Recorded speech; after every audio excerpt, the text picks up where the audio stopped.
All right, I'm on hole number 12 of the City of Light tournament. I'm in the weekend round of the Reiki division. This is hole number 3 at Parc de Paris.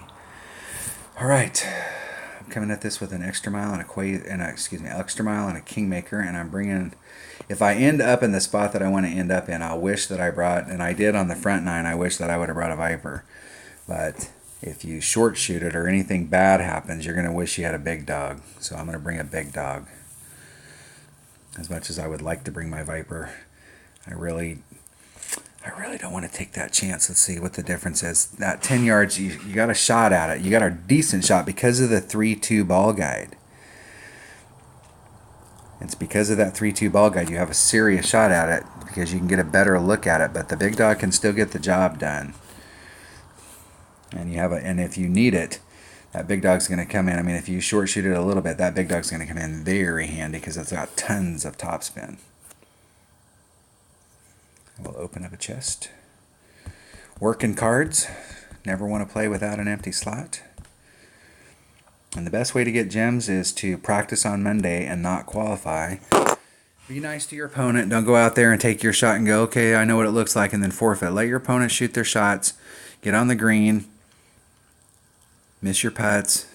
Make sure your opponent has secured what they're going to get, and then you can forfeit and do that stuff. Be nice in the game. Don't be rude like that and just forfeit. I see people do that all the time, and it ticks me off because you're in a qualifying round on Tuesday or Wednesday, or especially on Tuesday, and people are still practicing and they're forfeiting, and you didn't get your Albie shot, and you put yourself in the right spot. And you worked really diligently to put yourself in that spot, and then they go and forfeit, and it doesn't give you an Albie, it gives you an eagle. And the eagle's fine, it's not Playdemic's fault. So it's not worth bitching to them about it. But the deal is that, that player didn't give me the opportunity to get a look at the shot that I worked hard to get into. So be nice if you're going to do forfeits like that. But practice on Monday, and if you don't qualify, they'll offer you a 199 pack.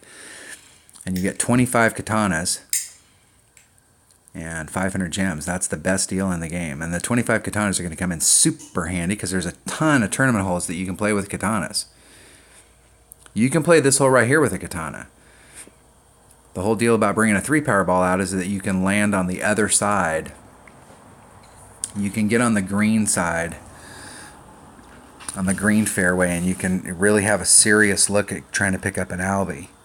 And with the katana, you don't have as good a look. I'm going to put on one less than max topspin. Okay, my goal here is right at that transition, right there where the rough is and the red line is. This is going to push me forward out into this area. And so I'm going to let the wind do the work. I'm going to put on maximum curl, and I'm going to put on just a little teeny bit of overpower. Just enough to let me know I'm in. Overpower where the needle's just gently shaking. And trying to get that right there. Rolling up. Very nice, very nice. Letting the wind do the work. So when you first start playing, the whole deal is that you need to adjust outwind.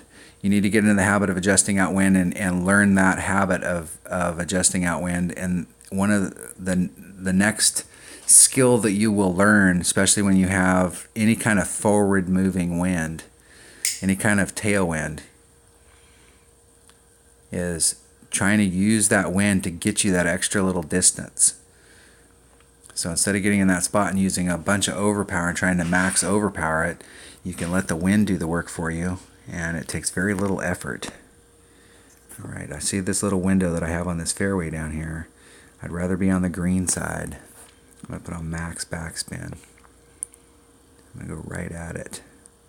Now, I found last time I was here I was a little long, so I'm going to come back just a bit. It's 3.8, it's 2.5 per ring. So there's 2.5.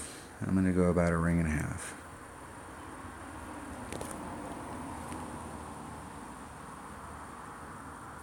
Hit it great to the left. And on this type of shot, because of the roll down that hill, a great to the left, and the way I set it up, a great to the right probably would have been fine too. There's a lot of holes like this hole right here, a great to the left, you still may be all right because it rolls down that hill. if you were spot on. But with a big dog, you don't have the ball guide to get you like right at it. If you got upper developed clubs, this is a great hole for a sniper. You can follow that ball guide all the way to the hole. You got a serious look at Albie. That's why I was contemplating bringing the Viper. And I was actually, if I'd have brought the Viper, I would have been a little short, and my red line would not have. I wouldn't have been able to start over there. I would have had to use a little bit of overpower.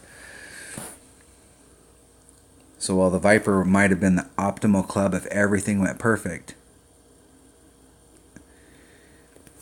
the big dog got me an eagle.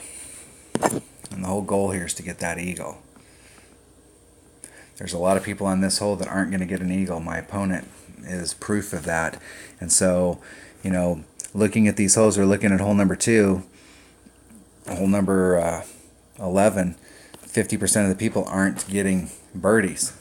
Well, there's 50% of the people ending up in the sand, and then some of them are ending up recovering, but there's a big chunk, probably about 45% are not getting birdies. There's a big chunk of people on that hole that aren't getting eagles. And so if you go out there and just shoot the minimum score, you're automatically going to be ahead of those people. And so just shooting that minimum score is the goal when you've got lower developed clubs. All right, that was hole number 12 of the City of Light tournament in the weekend round of the rookie division. Thanks for watching. That's hole number 3 of Park to Perry.